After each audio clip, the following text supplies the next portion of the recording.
আজকের রেসিপি হলো ডাল আলু কষা। তো প্রথমে আমি কড়াইতে পরিমাণ মতো তেল দিলাম।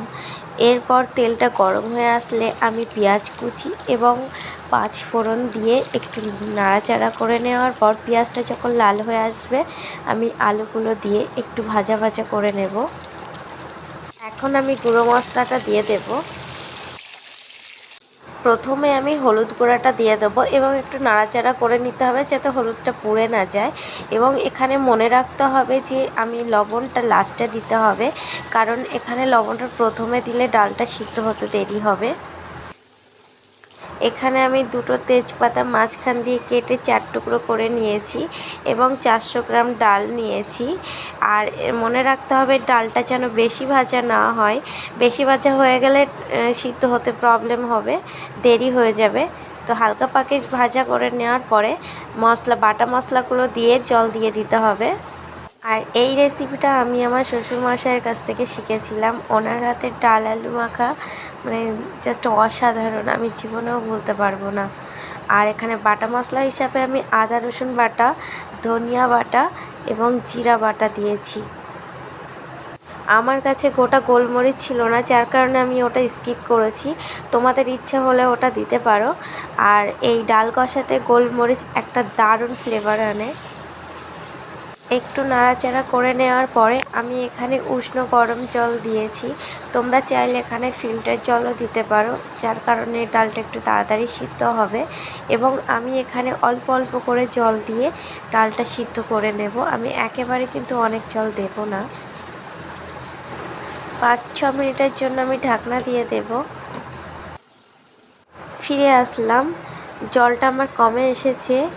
আর এখানে এই ডাল কষা রান্নার সময় মনে রাখতে হবে যে নিচেটা যাতে না লেগে যায়, তো তার কারণে বারে বারে নাড়তে হবে। আমি এখানে অল্প অল্প করেই জল দেব। আমি আবারও ভালোভাবে নাড়াচাড়া করে নেওয়ার পরে আবারও একটু জল দিয়ে কিছুক্ষণ রেখে দেব। এখানে উষ্ণ জল কিংবা ফিল্টার জল ব্যবহার করা ভালো, কারণ এতে করে ডালটা তাড়াতাড়ি সিদ্ধ হয়ে যায়। জলটা কমে আসা পর্যন্ত অপেক্ষা করব।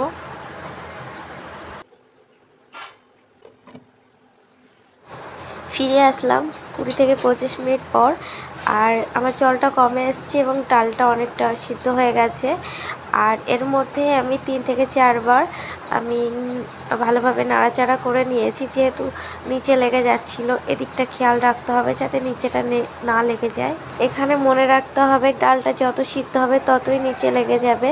তো এর জন্য বারে বারে নিচেটা ভালোভাবে নাড়াচাড়া করে নিতে হবে যাতে লেগে না যায়। ভালোভাবে নাড়াচাড়া করে নেওয়ার পর আমি আবারও একটু জল দিয়েছি কষিয়ে নেওয়ার জন্য। ডালটা প্রায় আমার 90% সিদ্ধ হয়ে এসছে। এবার আমি এলাচ, দারচিনি, লবঙ্গর গুঁড়োটা দিয়ে দিলাম।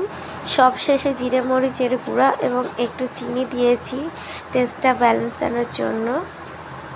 ডালটা একটু ফুটে উঠলে আমি স্বাদ মতো লবণটা দিয়ে দেবো, যেহেতু আমি প্রথমে লবণটা দেয়নি। এখন আমার ডালটা পুরোপুরি সিদ্ধ হয়ে গেছে। এবার আমি আমার স্বাদ মতো লবণটা দিয়ে দিলাম।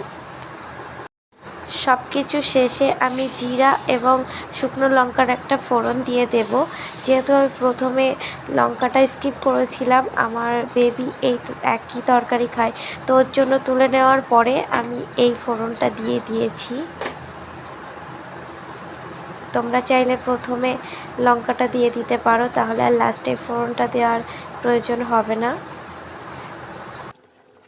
এখন ডালটা ফুটে উঠলেই আমি নামিয়ে নেব। ফাইনালি রেডি হয়ে গেছে আমার ডাল কষা। আমি একটু পরিবেশন করে দেখি। আর এই ডালটা খেতে আমার শ্বশুরমশাইয়ের মতো পুরোপুরি না হলেও সেই স্বাদ, খেতে দারুণ হয়েছিল। তোমরাও বাড়িতে ট্রাই করো, আর কেমন হয়েছে আমাকে কমেন্টে জানিও। আমি একটু পরিবেশন করে দেখিয়ে দিচ্ছি, দেখো কেমন হয়েছে। মানে দেখেই বুঝতে পারছো যে কতটা সুন্দর হয়েছে। আমার ভিডিওটি যদি তোমাদের একটু হলেও ভালো লেগে থাকে, please like, comment, share and subscribe me please. আমি এত কষ্ট করছি, প্লিজ আমাকে একটু সাপোর্ট করো। আর থ্যাংক ইউ ফর ওয়াচিং। আজকের ভিডিও এই পর্যন্ত। আবার দেখা হবে অন্য কোনো রেসিপি নিয়ে।